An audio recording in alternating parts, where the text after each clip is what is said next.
انسان کو کسی لائق نہیں چھوڑا، نہ انسان سوچتا ہے نہ اب کچھ سوچتا ہے، بس وہ نوجوان بھی، بوڑھا، بچے، جوان، سب یہودیوں کے شکنجے میں پھنسے ہیں۔ یہودیوں نے اپنے ایسے آلے یہ چھوڑ دیے کہ وہ کچھ نہیں کر رہے ہیں، ہم لوگ خود ہی برباد ہو رہے ہیں۔ مسلمان لڑکے لڑکیاں ساروں کس کی کیا بات کرو گے آپ؟ جو خبریں آ رہی ہیں بڑی بھیانک ہیں، شور شرابے، یہ جلسوں میں دکانیں لگانے کا کیا مطلب ہے؟ تو میلہ ہے کہ جلسے ہیں؟ ابلیس اٹھا کے لے جائے گا، چل ادھر کچھ کھا لے، ادھر کچھ کھا لے، انسان کا نفس اسے بار بار برگلائے گا۔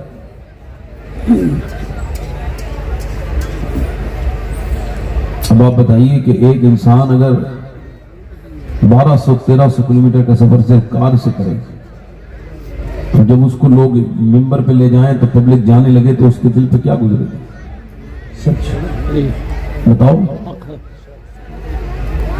بتاؤ اسے تکلیف ہوگی کہ نہیں ہوگی؟ تو یہ رواج کب ختم ہوگا کہ وہ مین مولانا کو اس کو سب بٹھا لیں گے جب پبلک تھک چکی ہوگی؟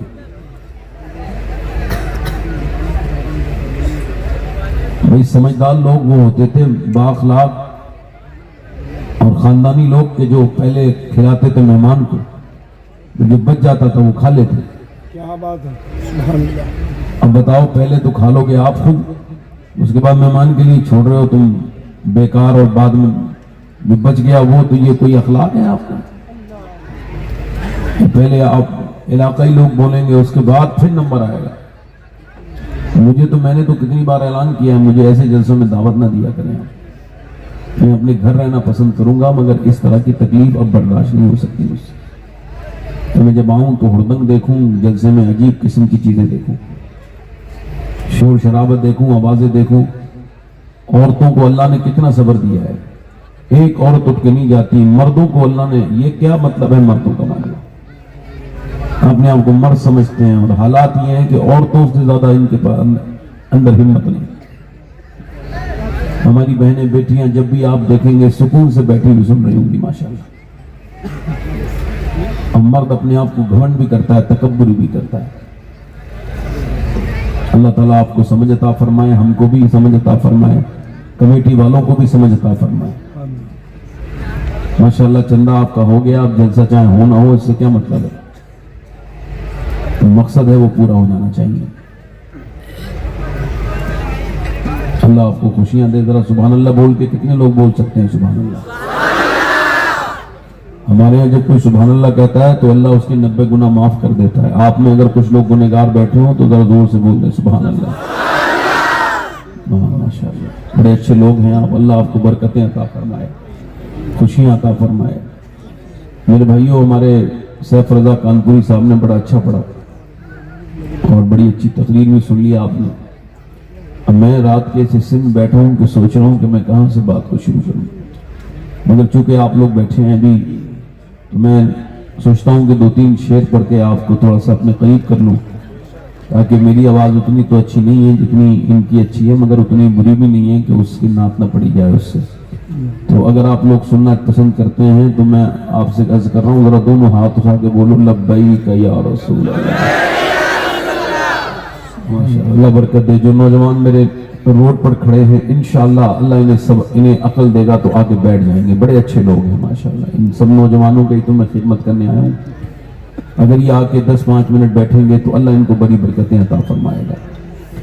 ویسے ہلکے ہلکے آ رہے ہیں انشاءاللہ، جب میں تقریر شروع کروں گا تو جو گھروں میں ہوں گے اللہ چاہے گا وہ بھی آ جائیں گے انشاءاللہ۔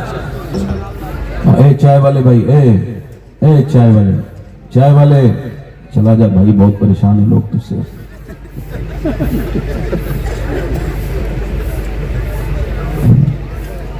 چلا جا بھائی، اپنی کیتلی اٹھا کے بھائی نکل لے، بہت بہت ہو گیا تجھے، کافی دیر سے ماحول خراب کر رہا ہے، چلا جا بھائی۔ میں ایسے ہی کہہ رہا ہوں، آپ کدھر اور نہ جائیے۔ تو جب سبحان اللہ کوئی کہتا ہے تو حضور فرماتے ہیں یہ زبان پر ہلکا ہے، مگر جب اعمال تلنے لگیں گے نا تو یہ بڑا بھاری ہو جائے گا۔ یہی سبحان اللہ، ایک عمل جب پلڑے میں رکھ دیا جائے گا تو پلڑا بھاری ہو جائے گا۔ اور اللہ کے رسول فرماتے ہیں زمین کا ایک حصہ دوسرے حصے پہ فخر کرتا ہے, پراؤڈ فیل کرتا ہے کہ کل میرے اوپر ایسا بندہ بیٹھا تھا یا چل رہا تھا, وہ دوسرے حصے سے کہتا ہے زمین کے, جس نے میرے اوپر اللہ کا ذکر کیا تھا, اللہ کو یاد کیا تھا. آپ یقین جانیں حضور کا جب ذکر ہوتا ہے تو بھیڑیے بولیں, جانور بولیں. اللہ کے رسول کی اونٹنی کا حال یہ ہے کہ سارے بادشاہوں سے پہلے وہ جنت میں جائے گی. سبحان اللہ. حضور سے تو بولو, ذرا زور سے تو بولو. لوگ تو حضور کی اونٹنی کا مقابلہ نہیں کر سکتے. اونٹنی سے پہلے جا کے دکھائیں جنت میں. سرکار کی اونٹنی سے پہلے نہیں جائے گا. سرکار جس اونٹنی پہ سوار ہو کے جائیں گے. سبحان اللہ. اور دونوں ہاتھ اٹھا کے بولو آپ لبیک یا رسول اللہ. اللہ کا شکر ہے میں ابھی 22 دن پہلے مدینہ شریف سے آیا ہوں, اور میں پھر ابھی 10 دن کے بعد مدینہ جا رہا ہوں.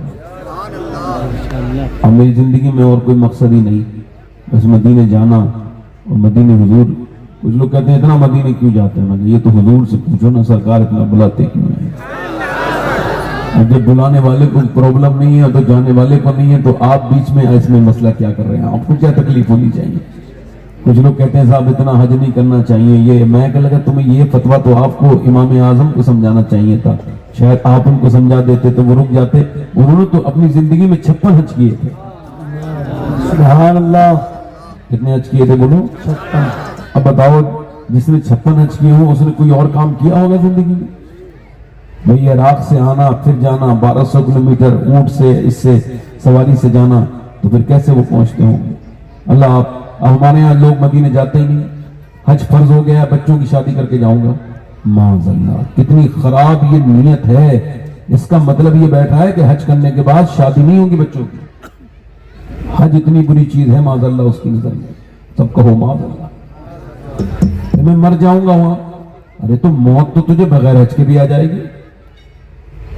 تم کیا سمجھتے ہو؟ تم اپنی اولاد کو پالتے ہو؟ کوئی اپنی اولاد کو نہیں پال سکتا, اللہ پالتا ہے. بے شک. جس کے ماں باپ مر جاتے ہیں وہ بچے نہیں پلتے کیا؟ جس کے ماں باپ مر جاتے ہیں ان کے بچوں کی شادیاں نہیں ہوتی؟ یہ کون سی بات ہے کہ مدینے کے لیے تمہارے پاس وقت ہی کوئی نہیں؟ آخری عمر میں جاتے ہیں مدینے ہم لوگ, مرنے لگتے ہیں تو جینے کا خیال آتا ہے, بڑا جوش. حالات سدھریں گے تو مدینے جائیں گے. اے یار مدینے جا کے حالات سدھریں گے, مدینے پہلے نہیں سدھر سکتے. مدینہ مدینہ ہے. یہ کون سا عقیدہ تم نے لیا ہے؟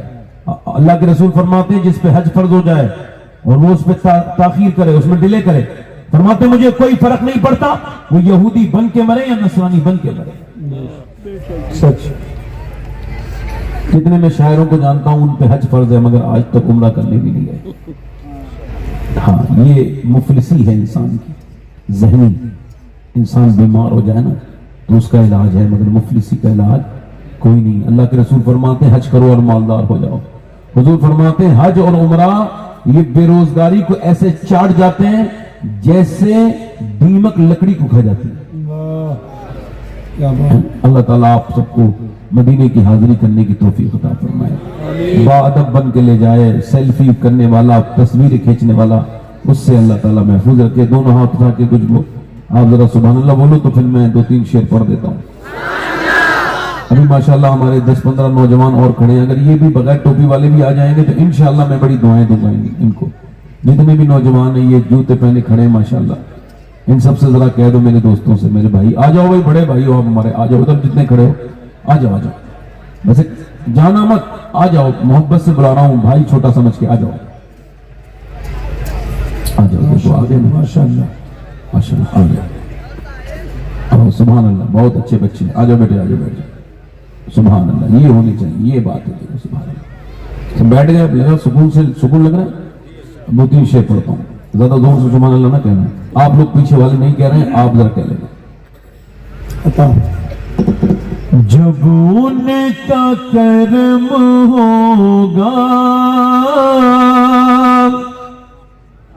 طیبہ میں جانا ہے. جسے جانا ہو وہ ذرا میرے ساتھ اس کو پڑھے.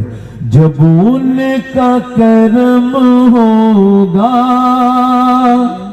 طیبہ میں جانا ہے, رو رو کر حال دل آقا کو سنانا ہے، رو رو کر حال دل آقا کو سنانا ہے، پڑھو، رو رو کر حال دل آقا کو سنانا ہے، آواز بڑھاؤ میرے بھائیو، آقا کو سنانا ہے، رو رو کر حال دل،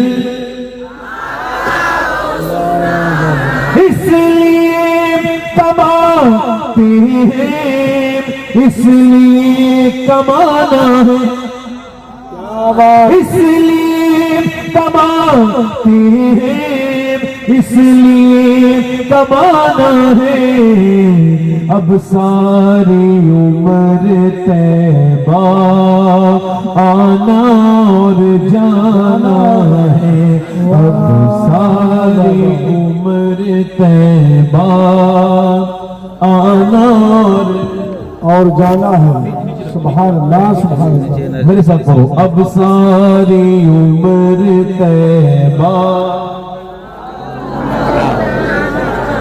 اور جنت جسے کہتے ہیں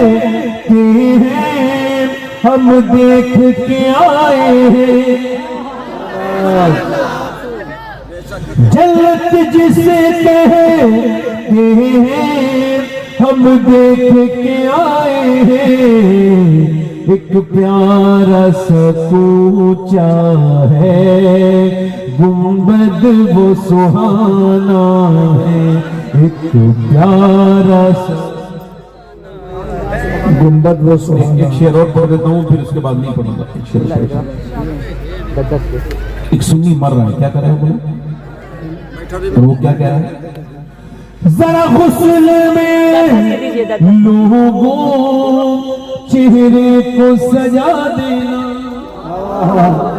کیا بات، ذرا وہ روئی سے نا ذرا میرا چہرہ صاف کر دینے میں بولتے ہیں ایسے، اور پھر ذرا تھوڑا سا میرے سرما بھی لگا دینا، پھر میری میت کو دفنانا، کیوں، ذرا غسل میں لوگوں چہرے کو سجا دینا، مجھے قبر میں جاتے ہی مون کو دکھانا ہے، مجھے قبر میں جاتے ہی مون کو دکھانا ہے، سبحان اللہ سبحان اللہ، بہت خوب حضور، میں اپنی تقریر شروع کر رہا ہوں، بیٹھا ہوں، ایکو کم کر دیں تھوڑا سا، اس کا ٹیبل اور اس کا جو اس کا بیس ہے اس کو تھوڑا سا مینٹین کریں، اور اس کا جو آواز میں گونج کم کریں، میں اپنی بات شروع کر رہا ہوں۔ میرے دوستو، ہو سکتا ہے یہ میری زندگی کی آخری تقریر شروع ہو رہی ہو، ٹھیک ہے، چونکہ ایسا ہو سکتا ہے، آپ ایسا کہہ دیجئے ہو سکتا ہے، چونکہ اس سے میں ڈروں گا نہیں، میں تو اپنے دوستوں میں بھی موت کا ذکر کرتا ہوں، اللہ کا شکر ہے کوئی محفل میری ایسی گزرتی نہیں، نہ خلوت میں نہ جلوت میں، جس میں مجھے موت یاد نہیں رہتی۔ حضرت مولا علی نے اپنا گھر بنایا تھا قبرستان کے قریب، ذرا دھیان سے سننا میرے بھائی، کہاں بنایا تھا، قبرستان، بالکل کوفے میں باہر، بستی سے باہر قبرستان کے قریب۔ کسی نے پوچھا ہے علی مولا کائنات باب العلم آپ بستی میں چھوڑ کے قبرستان کے قریب میں گھر کیوں بنایا؟ فرمایا میں جب قبرستان کے قریب جاتا ہوں، جب لوگوں میں بیٹھتا ہوں تو وہ غیبتیں کرتے ہیں، بری باتیں کرتے ہیں، اور جب میں قبروں کے پاس بیٹھتا ہوں تو وہ مجھے اللہ کا قرب وہاں مل جاتا ہے، سبحان یعنی وہ کبھی نہ فالتو باتیں کرتے ہیں مردے، نہ کوئی الٹی سیدھی بات کرتے ہیں، بلکہ جب بھی ان کی قبر کے پاس بیٹھو تو اپنے رب کے یاد آنے لگتی ہے۔ سبحان اللہ، میرے بھائیوں، ہو سکتا ہے میری زندگی کی آخری تقریر ہو، تو یوں بھی ہو سکتا ہے اس محفل میں میرا کوئی ایسا بھائی بیٹھا ہو جسے آج کے بعد پھر کبھی نصیحت سننے نہ ملے، جس کو موت آ جائے۔ 15 سال کا بچہ حفظ مکمل کر لیا اس نے، ابھی 2 ہفتے پہلے کی بات ہے، 3 ہفتے پہلے کی، اس کی ہونی تھی دستار، دور بھی نکال لیا تھا اس نے، بس صرف دستار رہ گئی تھی، اپنے گھر آیا حافظ قرآن, غسل کر کے باہر کو آیا, گر گیا, ہسپتال لے کے گئے, ڈاکٹر نے کہا یہ دنیا سے رخصت ہو چکے ہیں, انتقال ہو گیا. ماں کو خبر ہوئی, دوڑتی بھی ہسپتال گئی اور جا کر کے اپنے بیٹے سے کہا, اے میرے حافظ قرآن, تجھے میں نے اپنے آپ سے دور رکھا, تو میرا اکیلا بیٹا تھا, تیرے لیے میں نے بڑی جدائی تیری برداشت کی, اس وجہ سے جب میں مروں گی تو پھر میری قبر پہ بیٹھ کے تو قرآن پڑھے گا, مگر میرے لال تو نے یہ کیا کیا.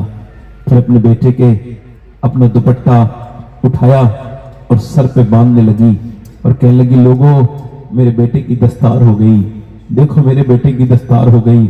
باپ بھی رو رہا ہے اور دنیا کو یہ خبر جا رہی ہے کہ جوانوں کے لاشیں اٹھ رہی ہیں اور بوڑھے کھانستے ہوئے رہ جاتے ہیں.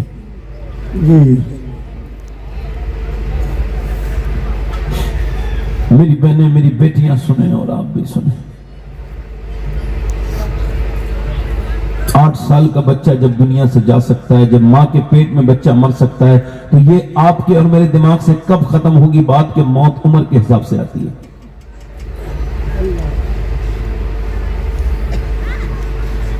خدا کی عزت کی قسم کھا کے کہتا ہوں, اگر موت کو آپ اپنے نزدیک کر لو تو حضور فرماتے ہیں جو یہ چاہتا ہے وہ کامیاب ہو جائے, وہ اپنے آپ کو مردوں میں شمار کرنا شروع کر دے. اگر آج ہم خدا سے ڈر رہے ہوتے نا میرے دوستوں, میرے بھائیوں, عزیزوں, تو آج ہماری بچیاں گھروں میں ناچ نہیں رہی ہوتی. سچ ہے. بے شک بے شک. اگر آج ہم خدا سے ڈرتے ہوتے تو ہمارے نوجوان لڑکے ڈیجوں پہ نہیں تھرکتے, ہمارے نوجوان لڑکے موبائلوں میں گندی تصویروں میں نہ الجھے ہوتے, ان کی ذہنیت ناپاک نہ ہوئی ہوتی, نوجوان بچے ان کی تنہائیاں برباد نہ ہوئی ہوتی. مومن وہ ہے جو اپنے بچوں کی بھی اتنی فکر کرے جتنی اپنی کرتا ہے. مومن وہ ہے, حضور نے فرمایا ہر باپ, ہر بیٹا اپنے باپ کا راز ہے.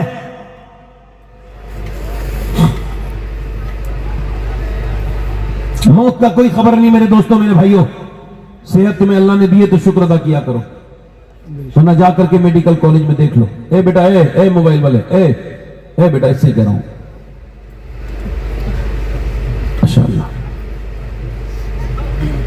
اللہ تعالیٰ اس کو سمجھ عطا فرمائے, آمین کہہ دو. ہم لوگ دعا کیا کریں, اس طرح کی کوئی حرکت کرے تو اس کے لیے دعا کیا کرو کہ اللہ تعالیٰ اسے عقل عطا کرے, یہ انسان کا بچہ بن جائے. کیونکہ جانور کے بچے میں انسان کے بچے میں یہی فرق ہے کہ انسان کا بچہ کام سوچ سمجھ کے کرتا ہے, مگر جانور کے بچے کو کوئی تمیز نہیں. دیکھو کتنے لوگ ہیں جو اپنے آپ کو یہاں پر, جو نوجوان کھڑے ہیں میرے دوست, آ جاؤ بیٹے, آپ بھی آ جاؤ, آ جاؤ بیٹے, آ جاؤ. دیکھو کتنے اچھے بچے ہیں. یہ ایک وہ بھی تھا جو بالکل گدھے کی طرح اوپر اٹھ کے منہ چلا گیا, اور یہ بھی نوجوان بچے ہیں ماشاءاللہ جو میرے ایک بار کہنے پہ آ کے بیٹھ گئے. بول سبحان اللہ. میں 5 اکتوبر کو گیا تھا حیدرآباد میں, تو وہاں تقریر کے بعد انہوں نے کہا کہ وہ آپ سے ایک صاحب ملنا چاہتے ہیں. میں نے کہا میں تو نہیں ملنا چاہتا ہوں ان سے, اگر ان کو ملنا آنا ہے تو میں جہاں ہوں یہی ہوٹل میں آ جائیں. کہنے لگے وہ ذرا تھوڑے سے پرابلم ہے, نہیں آ سکتے, آپ چلیں. ان کی مجبوری ہے, تو میں چلا گیا. تو میں اس کے گھر کو دیکھا تو تقریباً 10 کروڑ روپے کا اس کا گھر تھا, اس سے بھی زیادہ. میں کچھ کم کہہ رہا ہوں. حیدرآباد کے اندر ایک بڑا سا بنگلہ, اور میں اندر گیا تو اندر مرسڈیز, BMW اور بڑی بڑی کاریں کھڑی ہیں. اور جب اندر گیا تو اس نے مجھے دیکھا, میں نے اس کو سلام کیا, تو اس نے, میں اس سے ہاتھ ملانا چاہتا تھا اس گھر کے مالک سے, مگر اس نے میرے قریب نہیں آیا. میں نے قریب جا کے زبردستی ہاتھ ملایا تو مجھے بدبو سے محسوس ہوئی. یہاں پہ اس کی روئی لگی ہوئی تھی. میں نے پوچھا کیا ہوا ہے, تو وہ رونے لگا. کہنے لگا میں گٹکا کھاتا تھا اور سید صاحب آپ کو بہت دنوں سے یاد کر رہا تھا کہ آپ آئیں تو تھوڑا میرا دل ہلکا ہو جائے, کچھ آپ مجھے باتیں بتائیں. کیا ہوا؟ کہنے لگے گٹکا کھاتا تھا, اس بار رمضان میں نے چیک اپ کرایا, میرے گال میں ایک بڑا سا ایک دانہ بن گیا تھا. بایوپسی کرائی گئی, جب بایوپسی کی جانچ آئی, کنفرم ہوا, ڈاکٹر نے جب مجھے یہ بتایا کہ تم کو کینسر ہے اور 2 مہینے کے بعد تم اس دنیا سے چلے جاؤ گے, کہتے ہیں ساری دولت کمانے کا جنون ختم ہو گیا.